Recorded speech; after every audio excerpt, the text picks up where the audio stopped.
Bom dia, ouvintes da Rádio Assunção Cearense. Bom dia, internautas do blog do Edson Silva.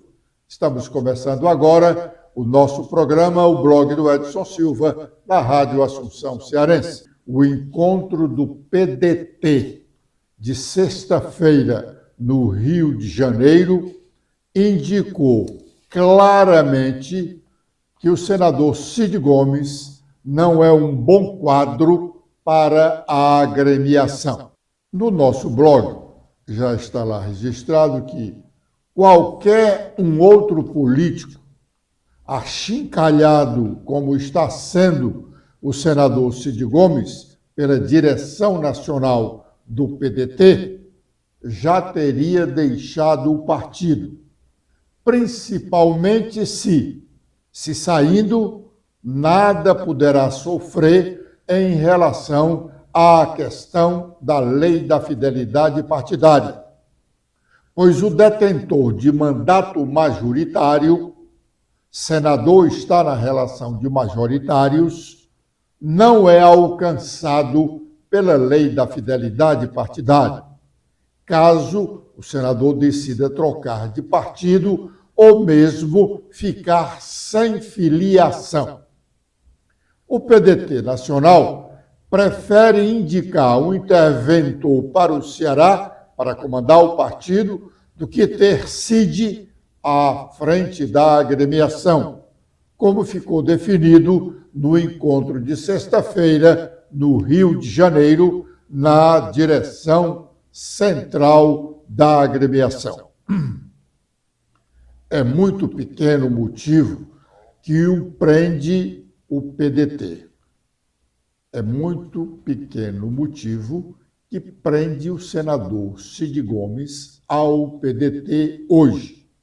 No caso, os cargos para alguns dos seus afiliados na liderança do partido no Senado.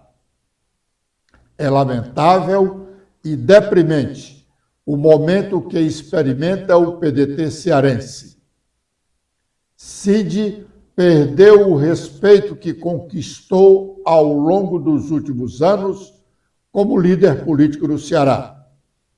O ser megalômano que o é tem destruído todos os seus sentidos, sobretudo o sentido da razão. Virgílio Távora e Tasso Gereissati demonstraram ao longo de suas vidas político-partidárias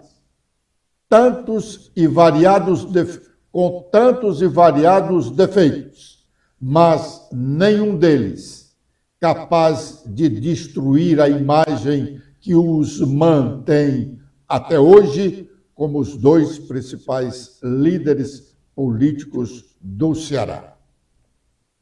Desde o ano passado, o PDT Nacional não é uma sigla tão grande que possa prescindir do concurso de um senador eleito pelos seus filiados. Ele, PDT, dá demonstrações, mesmo nessa situação, de um partido que não pode prescindir de um senador, mesmo nessa situação, o PDT dá demonstrações que Cid Gomes não é mais um de seus importantes quadros. E também, desde o ano passado, pouco ou quase nada o senador tem feito pelo Ceará no Congresso Nacional, principalmente pela sua quase total ausência do dia a dia daquela casa do Poder Legislativo.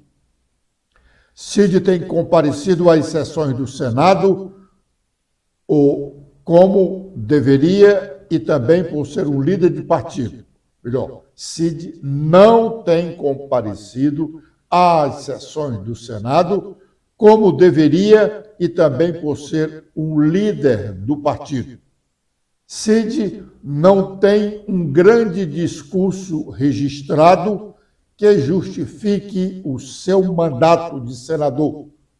Cid foi vice-presidente da Comissão Parlamentar Mista de Inquérito recém-finda e nela só esteve em 2 oportunidades, no dia da sua instalação e no dia do aniversário do presidente da CPMI, deputado Arthur Maia, que pediu a presença do cearense para ele, Arthur Maia, poder viajar para o seu estado e comemorar a data do seu aniversário com seus familiares.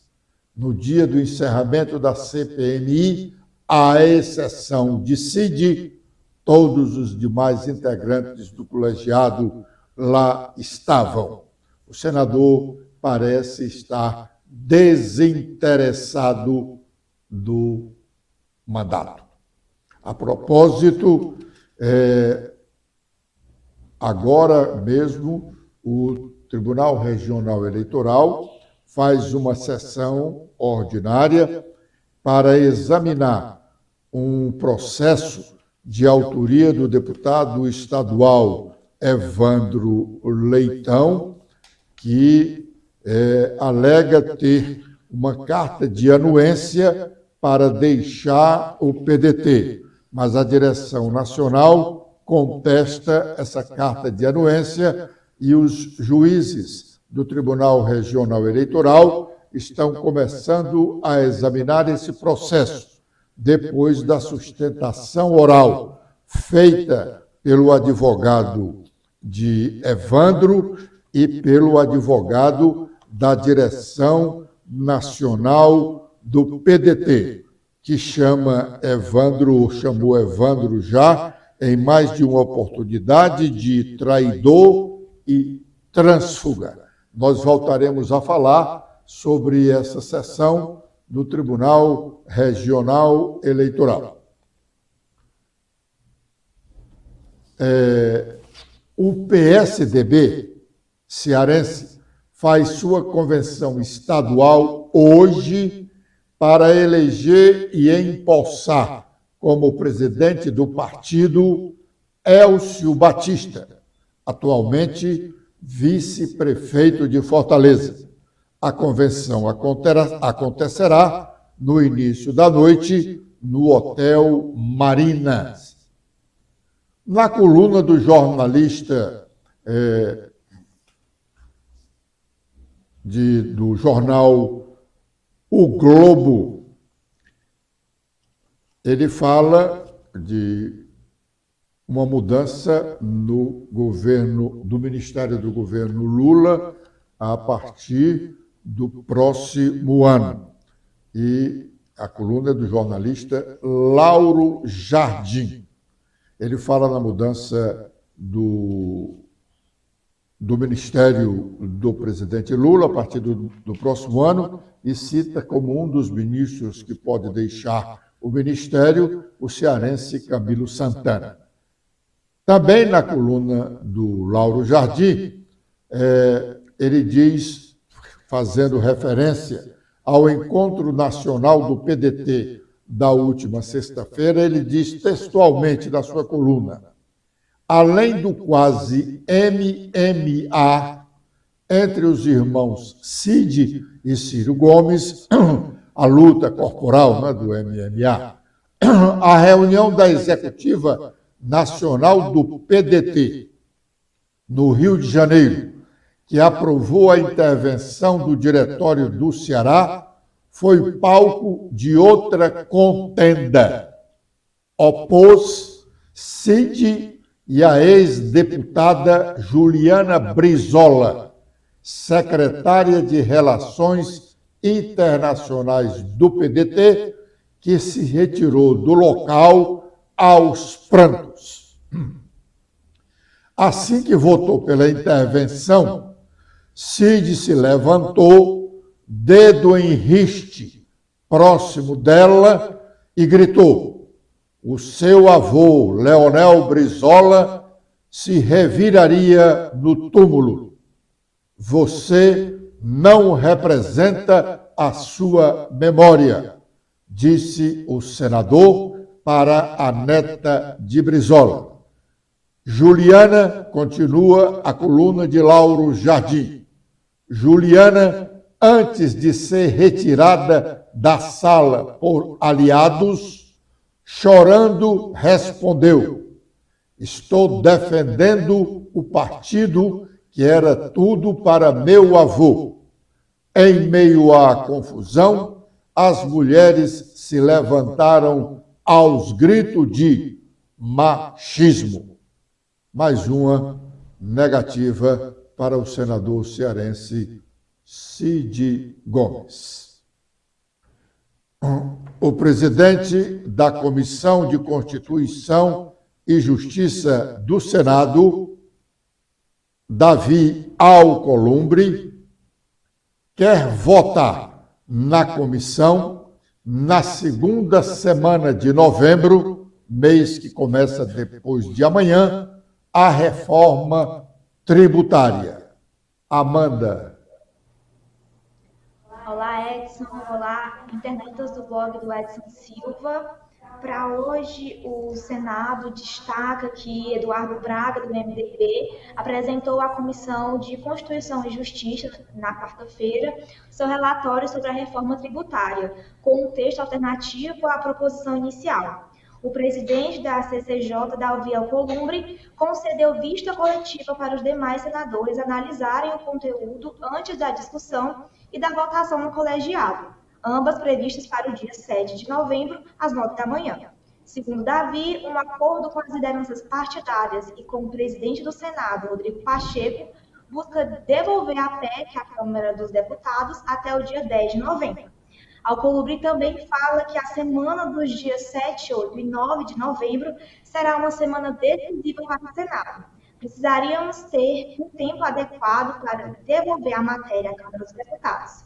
Vamos ficar, se necessário, toda a terça-feira na reunião da CCJ para que essa matéria vá a plenário no dia 8 e 9 para votação em primeiro e segundo turno, para podermos devolver à Câmara no dia 10, disse ele.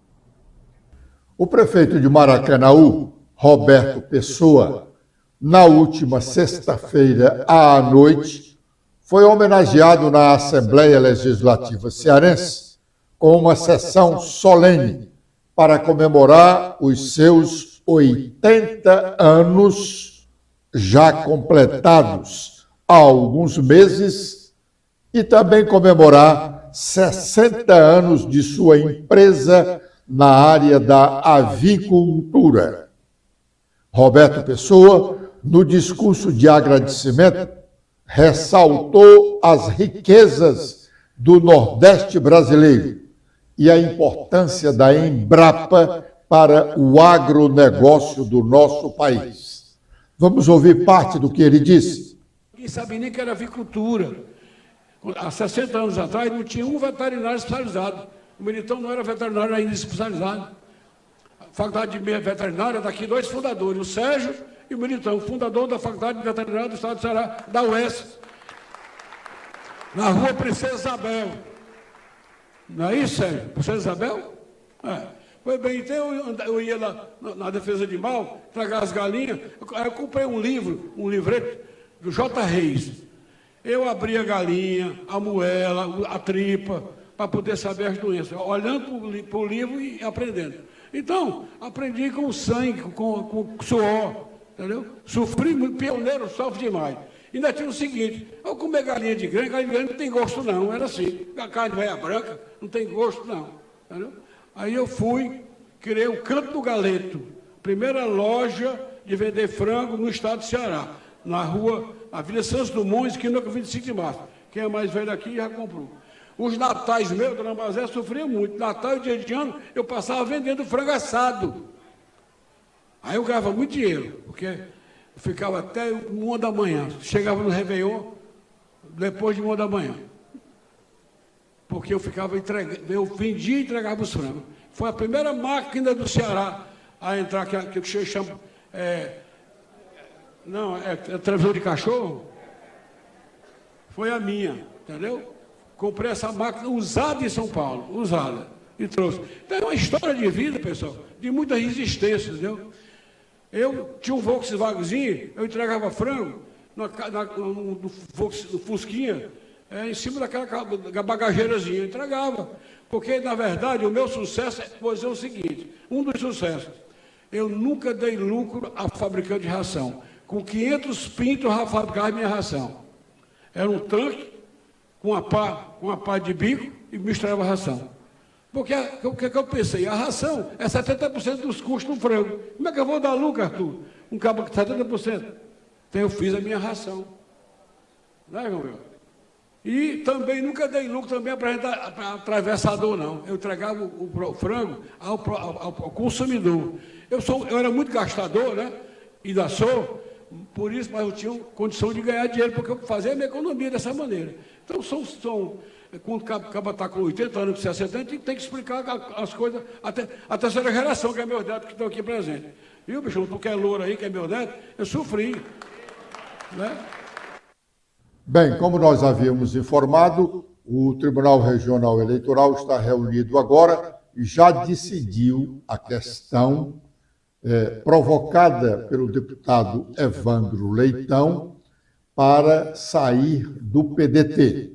Os juízes do Tribunal Regional Eleitoral acataram o pedido dele e aprovaram a sua saída do PDT sem que ele tenha prejuízo do seu mandato parlamentar, sem ferir a lei da fidelidade partidária. Mas esse processo não termina aqui. O PDT vai recorrer da decisão e a decisão caberá ao Tribunal Superior Eleitoral, sabe-se lá quando. Com certeza não será decidido ainda neste ano. Mas vamos ouvir a parte final do julgamento desse caso, anunciado pelo presidente do Tribunal Regional Eleitoral, o desembargador Raimundo Nonato Silva Santos. Nós temos aqui a exigência, a obrigatoriedade do quórum completo, previsto no artigo 28, parágrafo 4 do Código Eleitoral e também do artigo 60 do regimento interno desta Casa. E, neste caso, o presidente também vota. E, analisando detidamente as sustentações orais e também o voto de Sua Excelência, o relator, o doutor Érico, eu também vou me acostar ao voto do relator, tendo em vista que tem nos autos uma carta de anuência do próprio partido. Então, eu acompanho o nobre relator e proclamo o resultado. Resultado, à unanimidade, este tribunal julgou a ação de justificação de desfiliação partidária julgada procedente. Julgamento anunciado e julgamento encerrado. Não, doutor, muito obrigado. Bem, Valber também. Muito bem. Com esse resultado, nós já havíamos antecipado, o deputado Evandro Leitão pode deixar o PDT e filiar-se a um outro partido. Mas, sem dúvida, ele não fará isso agora, porque o PDT vai recorrer da decisão e tudo dependerá de uma decisão do Tribunal Superior Eleitoral. E, repito, sabe-se lá quando ela vai sair. E seria uma temeridade ele concretizar a sua desfiliação agora, por conta desta decisão do Tribunal Regional Eleitoral. Agora é o momento de sabermos quais as nossas manchetes. Letícia. Olá, Edson. Olá a todos que acompanham o nosso programa desta segunda-feira. Com as atualizações feitas no nosso blog, temos que o plenário do Senado rejeitou o nome de Igor Roque para chefiar a Defensoria Pública da União. A indicação de Roque, feita pelo presidente da República, havia sido aprovada em julho, em sabatina na CCJ da Casa. Porém, a indicação enfrentou resistência de setores da oposição no Senado. O líder do governo, o senador Jacques Wagner, chegou a apresentar apresentaram a questão de ordem, questionando a necessidade da maioria absoluta para aprovação do nome de Igor. Mesmo com os apelos dos senadores em plenário e os compromissos assumidos por Roque com a bancada evangélica em relação a temas como o aborto, a indicação acabou sendo rejeitada na última quarta-feira. Cid Gomes, o pomo da discórdia, ele tenta fazer com o PDT o que fez o PSB e com o PROS. É muito pequeno o motivo que pretende no PDT hoje os cargos para seus afiliados na liderança do partido no Senado, e é lamentável e deprimente o momento que experimenta o PDT cearense hoje em dia. Também temos que o sindicato convoca professores a protestarem contra o projeto aprovado que obriga teste psicológico e psiquiátrico. Essa matéria foi aprovada em discussão única na Câmara Municipal aqui de Fortaleza semana passada e na quinta gerou embate. A vereadora Adriana Almeida defendeu o veto da matéria e argumentou que ela precisa se utilizar de um mecanismo de importunação dos profissionais da educação. Com os destaques nacionais, iniciando pelo O Globo, temos em principal destaque a coluna de Miriam Leitão, falando sobre a fala de Lula sobre a meta de déficit foi infelizmente na forma e no conteúdo. Temos que conselheiros de tribunais dos Tribunais de Contas Estaduais, os TCEs, assumem casos de interesse direto de parentes políticos. E a Procuradoria-Geral da República se opõe a Alexandre de Moraes como assistente de acusação em caso de agressão em aeroporto. E com as últimas da Folha de São Paulo, temos que benefícios e brechas reduzem tributação do lucro de empresas em quase 50%. E por último, uma entrevista ao Columbre Poupa Bolsonaro, no dia 8 de janeiro, se diz fã de Aras e defende mais poder ao Congresso Nacional. O Senado rejeitou, como já foi registrado aqui nas nossas manchetes, a indicação do presidente da República para a Defensoria Pública Geral da União. A indicação do defensor público Igor Roque para o comando da Defensoria Pública Geral da União foi rejeitada no plenário do Senado. Foram 38 votos contrários, 35 favoráveis e uma abstenção. Indicado pelo presidente Luiz Inácio Lula da Silva em maio deste ano, Igor foi sabatinado pela Comissão de Constituição e Justiça em julho e lá teve o seu nome aprovado. O detalhe muito significativo dessa decisão do Senado parece que está passando ao largo. A derrota do presidente Lula. O presidente Lula teve uma derrota grande ao ter a sua indicação rejeitada pelos senadores. Isso é um fato inédito. É um fato inédito. Isso mostra que o presidente da República não tem o apoio devido do Senado para algumas matérias do seu interesse. Essa matéria aqui, a indicação dessa pessoa, é um fato político importantíssimo. Importantíssimo. Não se tem notícia na história recente dos últimos 20 anos, que o Senado tenha rejeitado uma indicação desse naipe para o Ministério Público, para a Procuradoria-Geral da República, para a Defensoria Pública Geral da União ou para um ministro de cortes superiores. O Senado já rejeitou indicações do presidente da República, mas para outra área de atuação, nunca nessa área que diz respeito à justiça.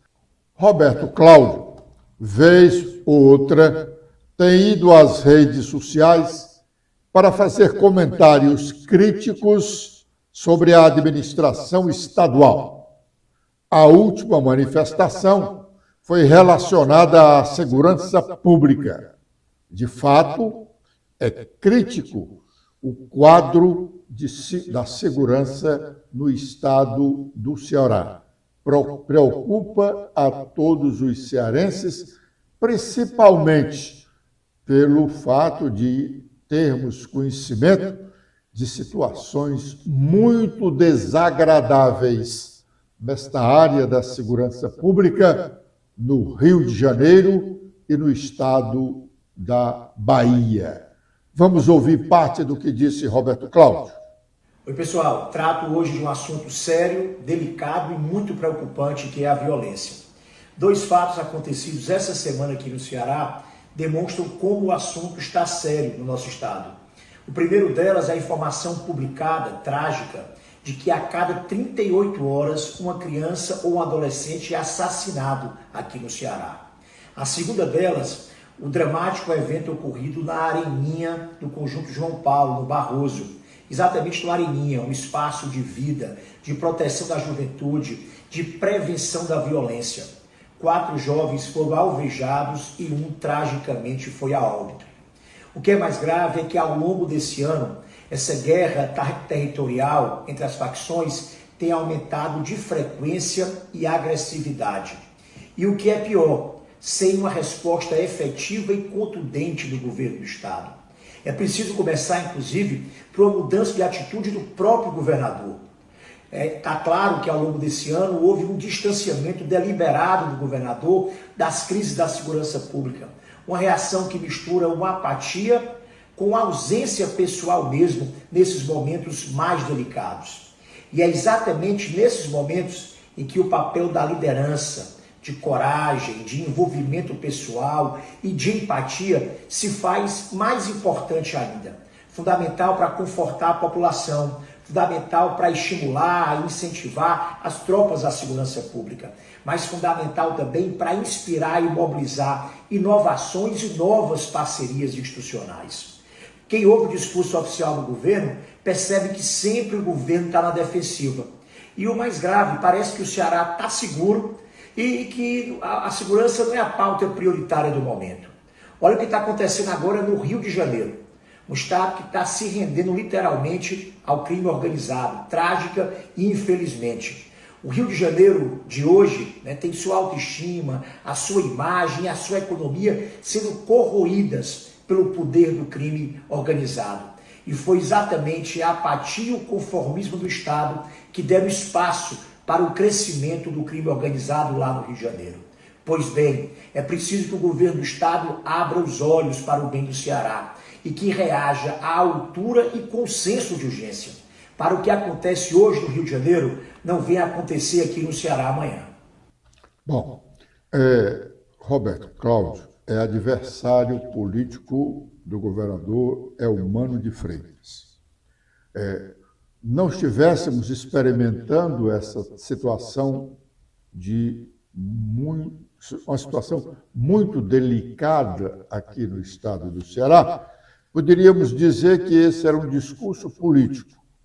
Na verdade, também é um discurso político, mas tem um fundo de verdade muito impregnado na realidade.